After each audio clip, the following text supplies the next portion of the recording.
Welcome to The Current by TreasureCoast.com, where we discuss interesting people, places, and happenings on Florida's Treasure Coast. Your background, but I'm excited that you're here, man. I'm really pumped to talk to you because, I mean, you're what, 8-9 months into office at this point, right? Yeah, August, yeah. Yeah, So we're about there. So yeah, cool. we're just getting into the swing of Yeah, things, I never a dull guess. moment, I'm sure. No, it's not. And I've learned more in the last 7 months than I have in my entire political career, I guess, if that's what you want to call it. Yeah. I mean, And what's the to start off? Why don't you give a background of who you are, your family, what mhm. you guys do, and your ties to the area, and what drove you to run for office? Yeah, so to start, my name is Sean Reed. Um, I'm born in Martin County, born at Martin Memorial.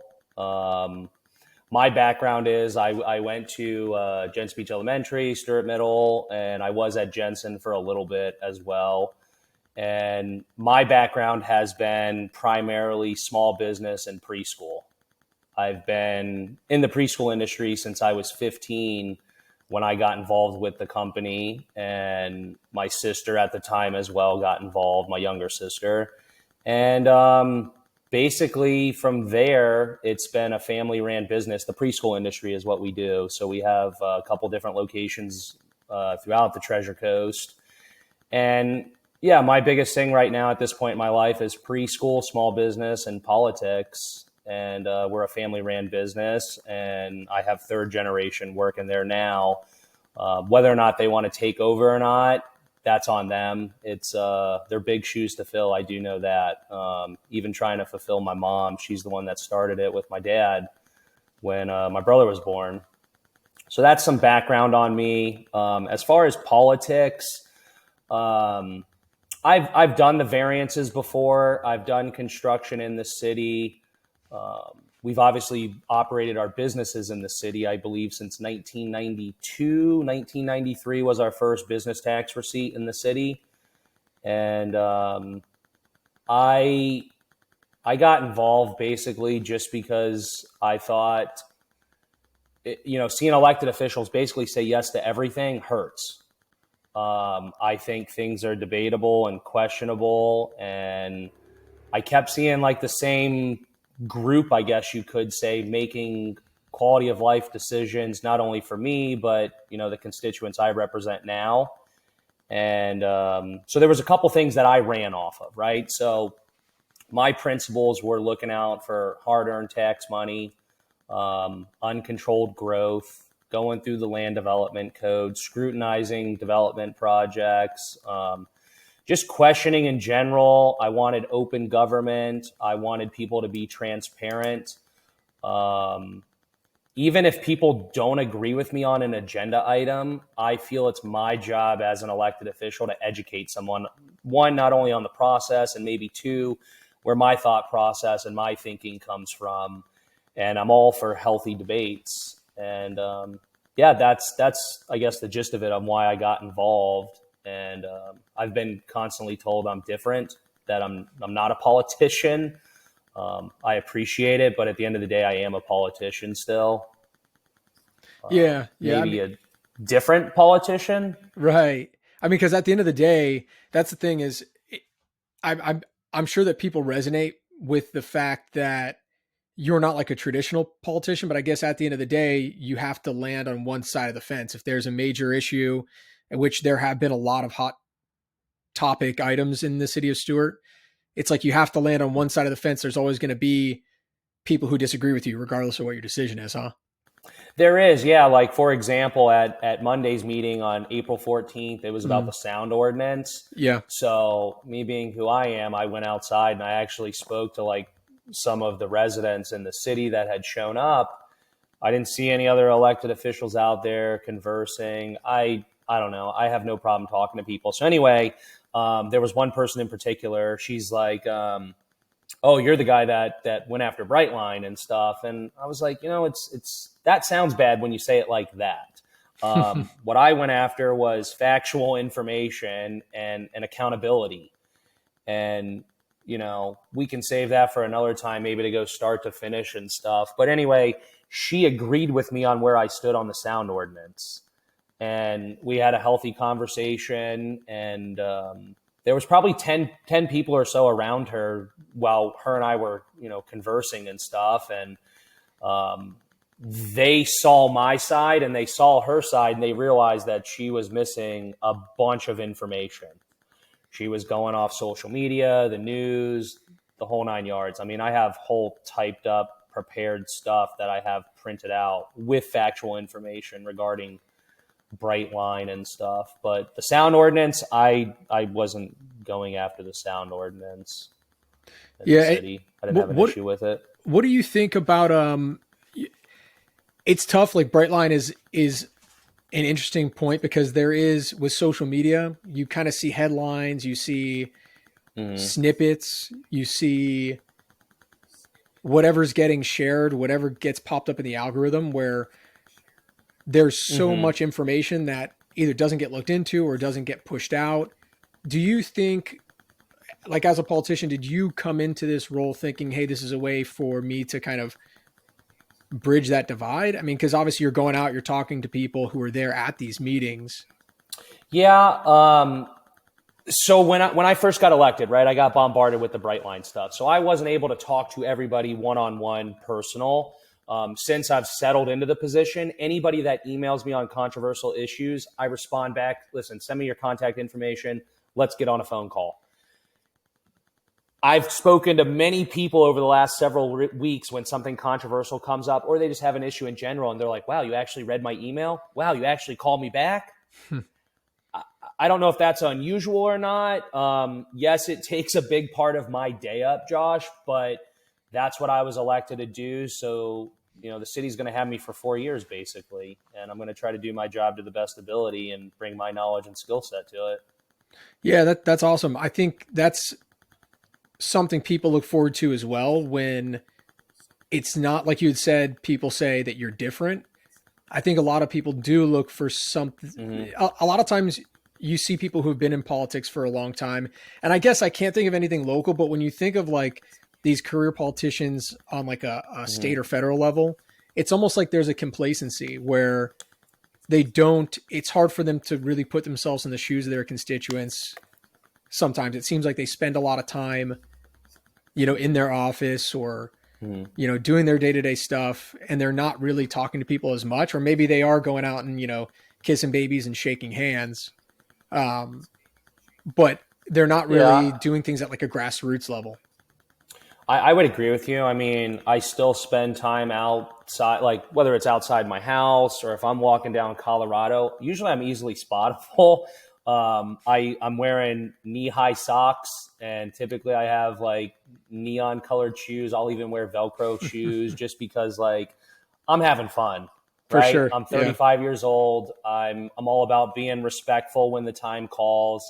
I'll wear a suit and tie when it's necessary. Other than that, if I'm at work, I might have a Super Mario shirt on or a Ninja Turtle shirt. And I mean, you can see, I even got a mullet right now cut up. Like, I don't know. I just think life's short, and you can do the right thing. And there's always going to be people that judge me. I respect someone else's perspective. But I don't know. Like I said, I'm all for healthy debates, healthy conversations, regardless of what it is. But yeah, I'm a little different. What do you think? Was there specific policies or specific things that you can think of that made the decision to run for you easier, or are there things going on now that you feel are very important? Because I know you mentioned Brightline, the noise ordinance thing that didn't go through this week. Yeah. So like for me, for example, right? Like if we roll back to how things were. So in the city of Stuart, you used to be able to access the permit system online. So I could search any open or closed permits on a street by address, etc., even code enforcement complaints. They've since switched to a new system, and eventually I want emails online, code enforcement online, permits online. Like, we're in 2025. So that was one thing that I had heavily pushed for. I did push for limiting the multifamilies and the density. So we went from 30 units per acre down to 20. We got rid of half units because I didn't think you could raise a family in a half unit apartment. And I understand why they were pushed. They were pushed for affordable housing, right? And they're not affordable at all. I think they're $2,100 a month for a lot of them. That's more than my mortgage. So really what's happened on the Treasure Coast is like, it's the hidden gem by constantly saying we're #1 coastal seaside town. We're the best of the best. And everybody knows about Martin County now. And it's in my opinion, it's driven the cost up a lot for people. It's very unaffordable. And you and I were talking about it earlier on the phone. What are you going to do for the service workers? I mean, they can't afford that. And eventually when downtown turns into all restaurants, because that's the only one that's going to be able to afford the rent, what are you going to do for your employees? Where are they going to travel from? Okeechobee? Fort Pierce? I personally think there should be a little bit underdeveloped areas. Like, not everything has to be pristine. I'm a very simplistic person. I'm an outdoors person. I don't need this fancy house in downtown Stuart. We built it because it was a new house and we had the property, but we all start from somewhere. And you don't go straight to the top overnight, but if everything is at the top and it's all high-end priced, what do? How do you get a family? You have school systems in place. I mean, not everyone's making a 6-figure salary in this world. Yeah. So it's all about perspective. That's an interesting point, because you're right. Even like for a lot of a lot of stuff that's even not in the city of Stuart, but it's Martin County, where you see these, apartments or these high density housing developments, where it's interesting because in a way I understand they're trying to provide some sort of affordable housing. The median price in Martin County is it's probably around 600,000. What is it? 650 probably? Yeah. I mean, it's Yeah. been going up. Yeah. It's a been going up, so I know that there's pressure to like try to address that, but then you look and you kind of wondering what the cost is. A lot of times people, they complain about things like traffic, but then every time you see one of these coming up where you've got thousands of units, it definitely makes people look twice, It does. It really does. And currently right now, there's some bills that are coming through the state. And we actually had a legislation update from Ben Hogarth at Monday's meeting. And there was 2 things that stood out. One was, I believe if you were doing affordable housing and it was over 20,000 square foot, the development, I believe, you could get 20% reduction in parking. And if I understood it right, if the development was under 20,000 square foot, you were exempt from any parking requirements. So that's coming from the state, and they're trying to make it to where administratively they can approve a lot of development, meaning everything would be bypassed through the city commission. And you're going to the development director and you're getting it done administratively. Wow. That's kind of interesting. And that's the catch-22, right? Yeah. Right. I mean, that's astonishing. Yeah. I'm curious. They're taking the power out of these smaller municipalities at that point, right? I mean, your hands are tied. Absolutely. And it constantly happens from a federal, state, local level. We constantly see it. So at Monday's meeting, in my personal opinion, Josh, there was some hesitation. So basically, Commissioner or Vice Mayor Collins wanted to make a motion to send a letter to our local state elected officials. And I seconded it, but there was some hesitation, from Commissioner Clark and Mayor Rich on sending the letter, basically letting, Toby Ovdorf, John Snyder, Gail Harrell, let these elected officials know, like, hey, we don't support this. But there was hesitation to even get support for the letter from the mayor and Clark, which... Why do you think that was? I chimed in and said I got elected to fight for the city of Stuart. Right. So they look at development, and I'm assuming they're looking at it as affordable housing. But listen, at the end of the day, they're packed in. If you're packed in, you're good, right? But what do you do for everyone else? The city is pretty much built up. So if we approve all these high density apartments, the developer, that's how it was pitched. It was pitched from the developers. Hey, let's change the code. Let's allow half units. Let's allow the highest density possible and approve it. And it's going to make it affordable in the city of Stuart. It did nothing. And they kept doing it. They kept doing it, reducing the parking requirements. To me, it was just rubber stamping it. Yes, yes, yes. And I think it says a lot when you've had 4 out of 5 seats in the city of Stuart change in the last 2 years. We're not talking just not only the 2 elections, but the last 2 years. So, Commissioner Collins is new. Rich is new. I'm new. Laura's new. Only Eula Clark is the only one that's been up there, and she's been up there since 2011. Right. Yeah, she's been there for a while. What do you think is going to come by way of things like Brightline is a good example. What do you think is going to come of that ultimately? So I'll sum up Brightline real quick. So basically, Martin County sued Brightline in federal court. In 2018, they settled. They spent roughly $7 million almost of taxpayer money fighting this lawsuit. And part of this lawsuit was Brightline was supposed to pay for half of the train station.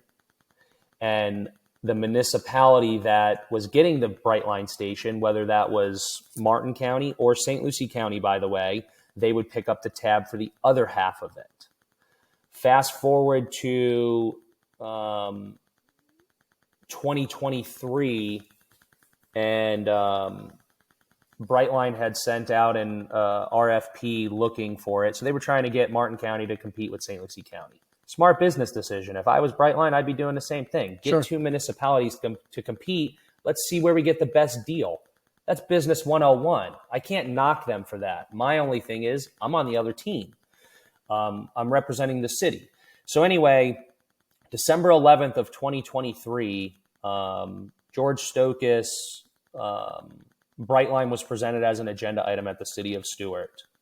And it was presented by city manager and stuff. And there was some discussion back and forth from Commissioner Rich and Commissioner Collins. And they were asking questions and stuff. And Commissioner Rich at the time said that there was zero financial obligation towards the city. We could back out at any time. Any time, apparently. So then George Stokes got up and he said he didn't know what the parking garage was going to cost, didn't know the size of the parking garage, how many parking spaces would be there. This was on December 11th in the evening time. December 12th, George Stokes presented it at the Board of County Commission the very next morning around 11:30 in the morning. I'd have to look at my notes. But he knew that it was going to be $30 million that the city was going to be on the hook for. And he knew the size of the parking garage and how many parking spaces maximum they could fit there. And also the reason that they chose that location was because part of the grant process was it had to be in an economically endangered community, meaning East Stuart, for example. So otherwise they wouldn't have qualified for the grant. So I don't know. That's that. And then in October of, October 19th or something like that of 2020, we have what's called a Martin County Metropolitan Planning Organization Board. I sit on the Martin County MPO as well.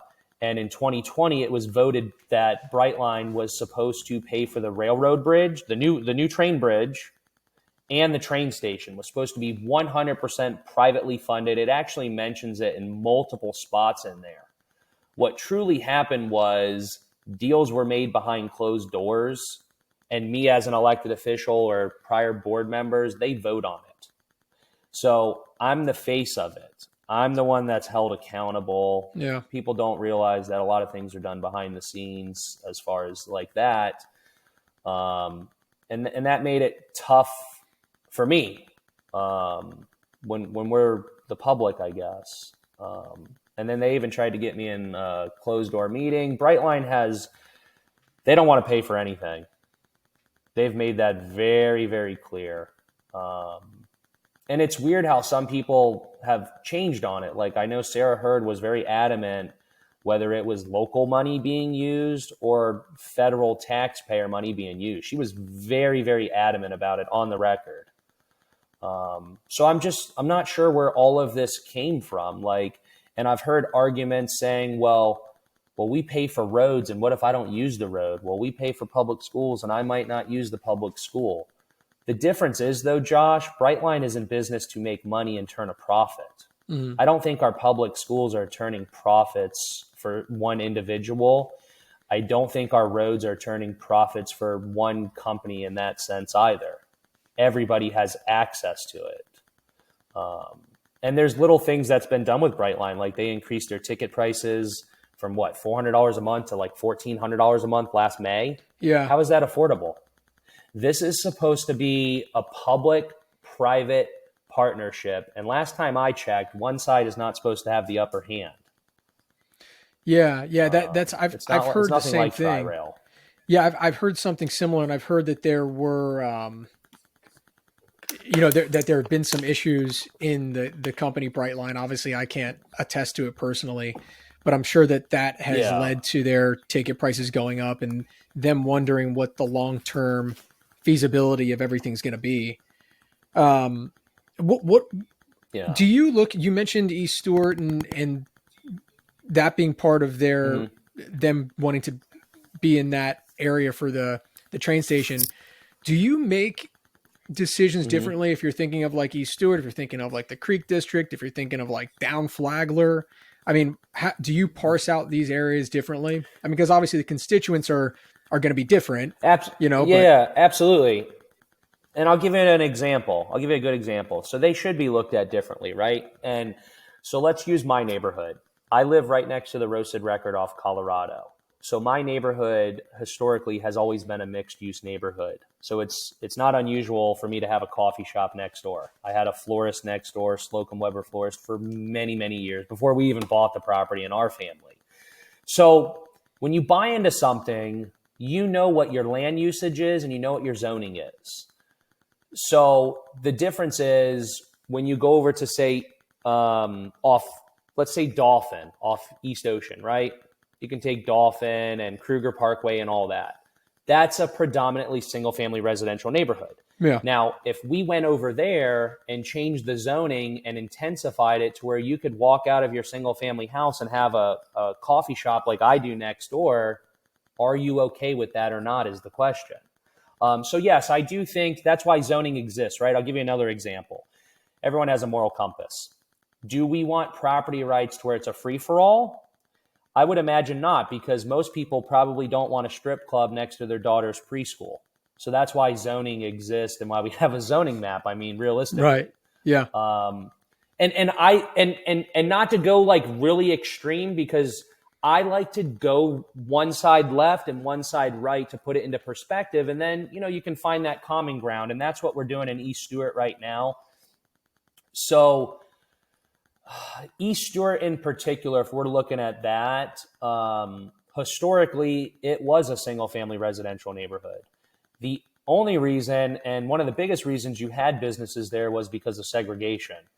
So you didn't have Palm Beach Road, by the way. Palm Beach Road didn't connect to Martin Luther King. And Martin Luther King was never even called Martin Luther King historically. That was changed as well. Now people can travel freely throughout the city if you live in East Stuart. So East Stuart has changed quite a bit. And, there was a charrette done in early 2000, and they updated, obviously, the form-based code was adopted in 2023 when they did the Creek District, north and south. That was changed as well. I understand why they did it. And there's a lot of people that get beat up over it, but you have to kind of historically understand the big picture, right? So form-based code is not necessarily bad. What form-based code does, Josh, is, because that's been the big debate, right? They think, oh, it's form-based code. Let's get it. Let's go after it. We don't want it. Form-based code is it's picture-based. And that is the difference. Like, I guess I can share my screen. So let me. Yeah, that'd be awesome. Land Development Code. Yeah, so let's see. I'm going to screen share, and I'm pretty sure I get to Okay, so it does have my second window. Let's see. Okay, so you can still see me, and all right, this is awesome. Yes, I can All right, see so let's you. pull Yeah, up. yeah, we're good. So let's go to the beginning, and I'm going to show people. So this is what's called our Muni Code. Every municipality has one. So you have your Code of Ordinances, your Comprehensive Plan, and our Land Development Code. Our Land Development Code is going to have it where things are shaped up for zoning, setbacks, what it's going to look like. So let's pull up East Stuart, and I'm going to show you what the big debate's about with East Stuart. So the big debate in East Stuart is going to be figure 8, right here. So this is the permitted uses, whether they're by right or you need a conditional usage. So you're looking at this map right here, I guess you could say, this box. Right. Right? So if you're zoned BMU, so let's go even further. City of Stuart GIS map. This is good for you too, from like the realtor perspective too. Like you'll see this stuff. All right, so let's pull up the City of Stuart zoning map, and we're going to look at BMU. All right, let's see. Hit OK. Let me see if I can figure out how to do this still. All right, filter. So zoning, we want BMU.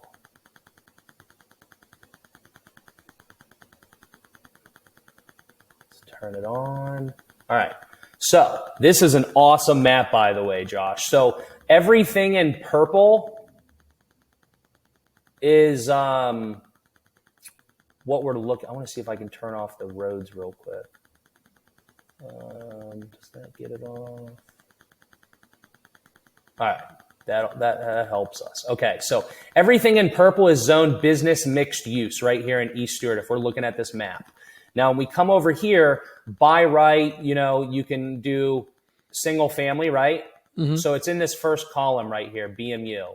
So you can do single family, duplex, multifamily, mixed use. You can do a hotel, rooming, bed, breakfast, childcare, adult daycare, community, library, museum, all this stuff, barbershops. You do need a conditional usage. It looks like for a club or a microbrewery, rooftop dining. So that's for business mixed use. You can do all of these by right, and by right means you go straight to the development department, you bypass the commission, and that comes down to property rights. So if you own a property, you should be able to develop it. And that's my thought process as well. The question comes into play though, do you want these? So historically, you've had businesses on Martin Luther King and East Ave. I can show you this too. Let me pull this up. This will be a good one. Check this out. This is a 1978 zoning map of East Stuart, Josh. So we can look at what it was historically when we come in here. So here's MLK. It was actually 7th, I believe, right here. So this is Martin Luther King all right here, where I just highlighted. Right. So when we look at the businesses, right, you have your B1 business right here where my mouse is. This is B1. Right. Yeah, I see. Yeah. And then when you look, yep, you have R3 residential, R3 residential, R3 residential, R3 residential, R1 residential, R1 residential. Here's the police station, R3 right here, R3, R2. So historically, this has been residential. Now, business was along MLK and down East Ave. We can see businesses. Now, when we go look at the map, they extended the usages and it. So when we look at, let's see, let's carve this out then. Let's go to the filter because then we have GRO now. So if we swap over to GRO, that's in East Stuart as well. Right here. So GRO is General Residential Office. So when you look at 10th Street right here, historically, there's never been businesses on 10th Street. Now you can see you can do these businesses that are in GRO right here. So you can do the rooming, boarding, bed and breakfast. You can do the childcare, adult daycare centers, and this is all by right. So there's no community. You can do the office, the restaurants, obviously excluding drive-throughs and stuff like that. So by right, you can do that. So the big debate is, you can see how they've expanded it. Right. And that's what the big debate is down to. Do you want businesses by right throughout East Stuart or not? And historically, it's the people that live there that want to keep it single family residential versus people that, you know, may own property or want to develop property, or they're a developer or land planner, whatever it is. You do have to look at everything from everyone's perspective, right? When you're making these decisions. Sure. And that's the big debate for East Stuart summed up. And I'll show you as far as the form-based code real quick too. Yes, yeah. That might be helpful as well.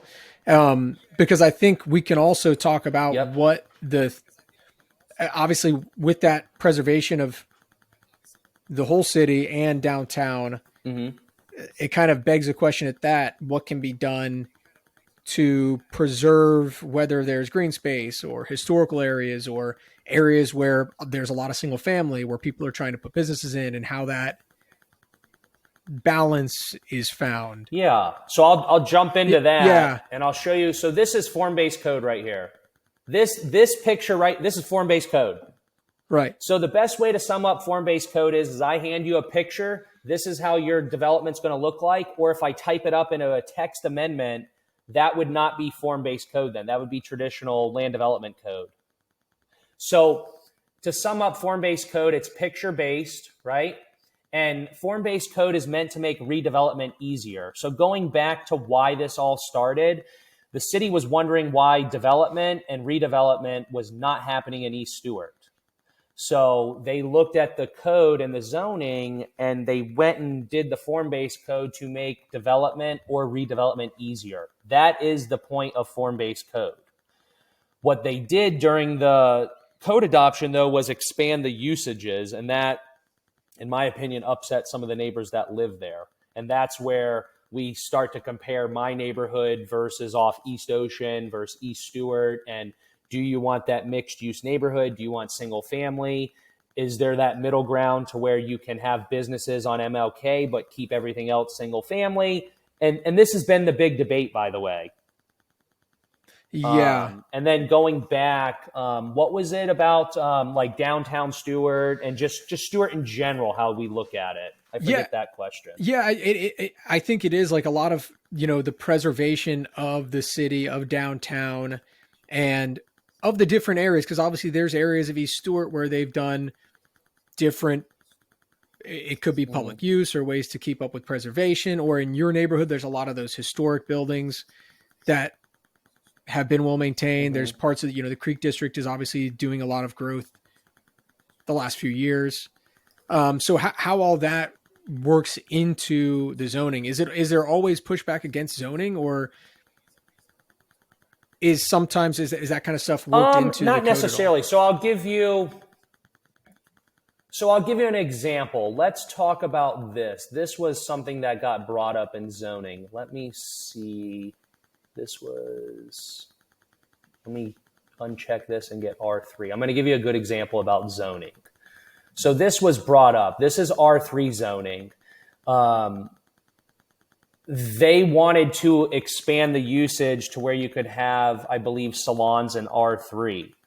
And it was mainly to have it over here off East Ocean Boulevard. There was a property that wanted to do it. The problem was if we added salons to R3, which, by the way, you can do what's called a conditional usage, or you could go in for a PUD, and that would be like a specific PUD zoning, and we could allow salons there. For example, if this guy right here wanted to do a salon, he would have to go in for what's called a conditional usage or a PUD zoning, and it would be only applicable to this parcel and property.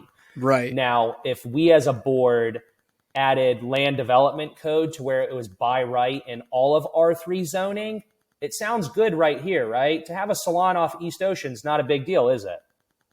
Right, It's right. it's really not. The problem is when you get into, say, a residential neighborhood right here. So come off Palm Beach Road. Someone could put in a salon in R3. Now, there is a Florida state statute that allows you to have a salon in R3 zoning. The difference is, though, Josh, you have to live there. Yeah. That was the big caveat. So, if you had like this right here, this is a big property. I think the city owns that, though. The city of Stuart owns that. But that's R3 zoning, and by right, you'd be able to put a salon there. So I personally didn't support that, because then you could look over here. You have more R3 zoning. Right. So that was just one example, I guess. So basically, when it comes to zoning, right? Zoning is the vision for your city. So what I mean by that is, do you want industrial zoning in residential neighborhoods? The answer is going to be no, probably never. So zoning is meant to flow. When you truly look at zoning, it flows from one area to the next. And that's why when you come downtown, there's no parking requirements for downtown. They're exempt. There's a map that actually shows you where parking is exempt, because you're going to have more density downtown typically. So that's basically what land development code and zoning entails, is how you want the vision of your property to play out. Like, for example, we have a 4-story height limit. If we went and changed that, that would probably, I guarantee you, it would be bad for someone if you went after that. But imagine if someone did a 10-story apartment complex right next to a single-family residential neighborhood because the code allowed it. That would upset certain people. So some of these changes, me personally anyway, I try to look at them, the bigger picture. Some people might not agree still, but. Well, I do think it helps to look at the big picture, and because I know what you mean. If you're going to put some sort of accepted use in, there's all sorts of different areas where it could adversely affect another neighborhood, or, and it could adversely affect someone else's constituents too. What do you think? How much Absolutely. role do you think Martin County as a whole plays in the city of Stuart? I mean, because we talked about the apartments. We were talking earlier about Costco, and I wonder what your thoughts are on how these developments, things that are going on even outside of the city, how those externalities affect people visiting or living near downtown, or people living in the city. Well, I mean, I know you've been here a long time as well, and I've been here my whole life too, and I talk to a lot of people, right? So my advice to people: talk to your friends and family, find out, do they come downtown? I can tell you a lot of my friends and family don't come downtown. It's very rare, just because of traffic, sometimes parking. You're not going to park right in front of your favorite restaurant, I guess you could say. But if we're looking at like development of the county versus the city, I do like to look in their land development code. So I like to look in land development code where municipalities have gotten it right at times. Like if you're ever driving through a county or a city, look and see if you see like a development project that you absolutely love. Compare that. Look at the land development code, get the project details, and find out if they ask for exceptions or whatnot. Like, I'm never going to look at probably Miami-Dade land development code, because I already know it's probably like, by right is probably 60 units plus per acre. Yeah. So I already know that's not a good comparison for what I'm looking for in the city. I don't know if it fully answers the question or if it kind of touched base. No, yeah. I mean, I think on it at all. I think it does. I mean, because I think it's it's interesting because a lot of places, anybody I've talked to on the Treasure Coast, and especially in Stuart, I was talking to Mayor Hudson up in Fort Pierce last week, and there's always this balance between trying to keep the character, keep the, like you said, we're from here. And so it's a different, you see things, I think, through a different light sometimes, than someone if they just came here for the first time today. But there's always that balance. And it seems like an alignment with the county and the city would be ideal. Who knows if that would happen? But like you said, I mean, I'm sure the externalities will be there. God forbid they ever got to the point of something in South Florida where, they're putting in, 40, 60, 100 units on like an acre of land.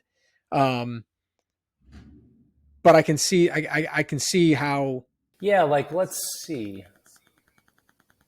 Like let's take for example, like you actually pull up like the map for Martin County, right? When you truly look at it, it's just a ton of residential development because now everyone's using the argument that Brightline's going to get us the better businesses. Why didn't we get the better businesses from the get-go inside of our own county? Why should we have to go to another county to get a good job?